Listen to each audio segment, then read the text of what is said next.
અમદાવાદ જગન્નાથજી મંદિરમાં ભક્તોમાં અપાર ઉત્સાહ અને ઉમંગ જોવા મળ્યો। અષાઢી બીજના ભગવાન જગન્નાથજીની રથયાત્રા અમદાવાદની પોળોમાં થઈને ભગવાન જગન્નાથ નગર યાત્રાએ નીકળવાના છે, ત્યારે ભક્તોમાં ભારે ઉત્સાહ જોવા મળી રહ્યો છે। રથયાત્રાને લઈને ગજરાજને પણ શણગારવામાં આવી રહ્યા છે। ભક્તો ગજરાજને જોવા માટે પણ ઉત્સાહિત છે।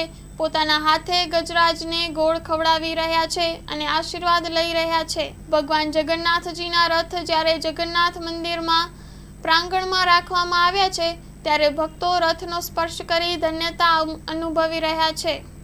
ભજન મંડળીની બહેનો એટલે કે ગોપીઓ હરખ અને ઉત્સાહ સાથે ભગવાન જગન્નાથજીના કાનુડાના ભજનો ગાઈ રહ્યા છે। સાથે પોલીસ કર્મીઓ ખડે પગે નિષ્ઠાપૂર્વક પોતાની ફરજ નિભાવી રહ્યા છે અને ભક્તોને સગવડતા મળી રહે એવો પ્રયત્ન કરી રહ્યા છે। Story report by Kuldeep Ishrani, Ahmedabad.